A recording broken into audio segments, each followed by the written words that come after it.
Yes, JJ, I'm emotional. If I cry, the girls know it. It's tears of joy to see what I saw here. Couldn't believe it. Just could not believe it. It's the best day of my rugby life. Not about me, but the best day in all of our lives, girls. And when I saw Rian and Dave Wessels and the guys, and I even got flowers. No, it's just it's surreal. Thank you so much. It's so brilliant to be a South African, especially with these wonderful, wonderful ladies. They made us so proud. Rian asked me on the way, how was it? I said, no, never incident, never thing, never. It was just miracle on miracle on miracle, girls. It was just, I couldn't stay awake on that plane, sitting there speaking to you guys. What an honor, what a blessing. Thanks, guys. The whole trip, the way the SA Rugby planned it and supported us, it was like a roller coaster that never came down. It went up and up and up. It was just one of those, and one thing would happen, and then the team got inspired and they want to do more. And the belief grown. And once there's belief, anything can happen. And that you should have seen these faces halftime against the untouchable Fern side, that 6-time world champs, and we're off. It's 10-all, and we had 82% possession. It was that's just the game. But I want to tell ladies in South Africa what they did as ambassadors, walking around there, and the crowds and the stuff. They should speak more, because it was their 5 weeks. It was their time. It was just unreal. From my side, just my coaching staff. It's fantastic. The medical staff. Where in life have you played on a 5-week tour and there's no injuries? No, not one. Sure. JJ, and when we score in the corner there, we all look at JJ and he's crying. So it was this emotions with passion. But yes, our diversity in this country, guys, makes us so strong. Yeah. It's a fantastic country, this, especially if you're rugby, if you love rugby. Yeah, no, it's so easy. You know, we always got a thing, when I work with coaches as well, I said the first requirement is no moaning. It's so easy just to find fault and moan. And they've got a thing amongst them, they just don't moan about anything.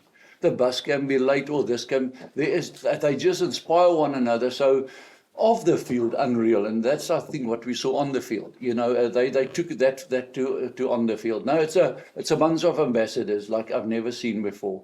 And I won't carry on like this if it doesn't come from my heart. It's just unreal. And this goat here next to me, you know, she is just phenomenal. And with your leadership, I wasn't there in the past. All I know, 2017, we couldn't go. We were not good enough for some other reason. 2022, we didn't win a game. I don't think we hardly scored a try or anything. It didn't go well. We've scored 19 tries now against the best and conceded 16. So, wow, that is, you know, compared to what I heard from the others, compared to now, just 2 worlds apart. You were there, Cindy? Yes, course. Yeah, and different. There is a huge difference between all the World Cup that I've been there. This one was just a special one in a way that I felt like the team was ready and was well prepared in a way, and we knew exactly what we wanted to achieve when we get there, and we did achieve what we wanted to achieve in a way that we played against New Zealand, and the first half was that 10-10, and it was something that we were wishing to beat them as well, but then things didn't go to our way. Hopefully that the women's rugby will still grow and be better. Next time, for sure, the team that is going to go to the World Cup will achieve something that is better than what we achieve now. Nobody is tired, but I'm so happy with the fact that we came back with something positive that is showing that women's rugby is growing in South Africa and is going to better. And there are many positive things that we can take from the World Cup that happened. We never win any pool game, but we managed to win 2. We play in the quarters, and we managed to put England under pressure for 40 minutes. New Zealand. New Zealand for 40 minutes, which is something amazing. And you can see from their faces while we're playing them that they didn't know what to do. So I think that we are in a good direction. Women's rugby is growing in South Africa. Sure.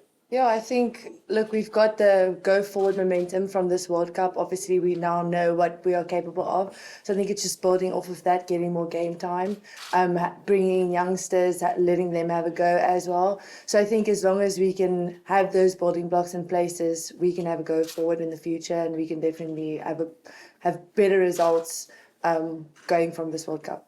we're very fortunate to have the backing of a guy, of Dave Wessels and Rian and the guys with their structures, and they'll share it with you.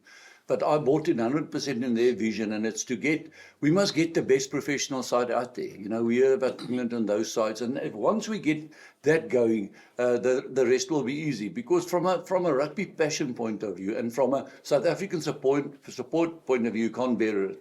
The only thing that we must make sure now that we don't now go down and say, but when we did, it's now looking upwards and for onwards and upwards, I would say.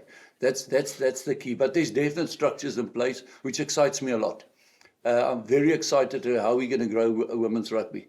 You must just see the amount of messages and stuff that we get from women rugby players. Where can I start? Who can I talk to? Can I? She's a prettier netball player. Some of them said, can we follow Danelle's route?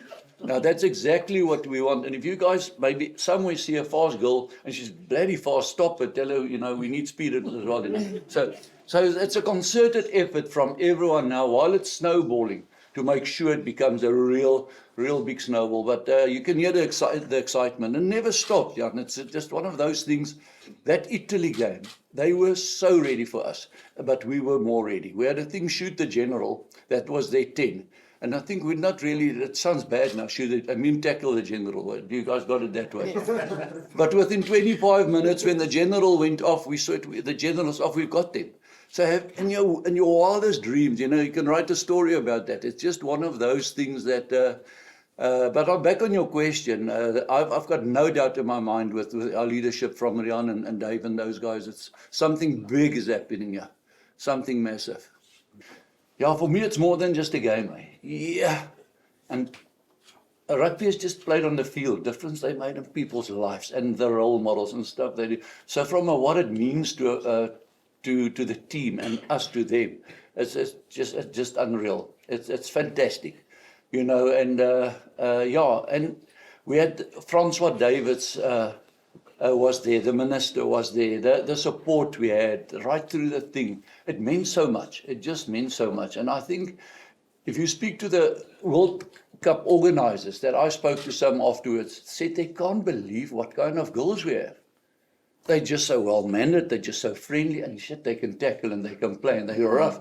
And I think we don't understand what the South African women. Really, I understand now if they say in Afrikaans, agter elke man. Wragtig, they stronger.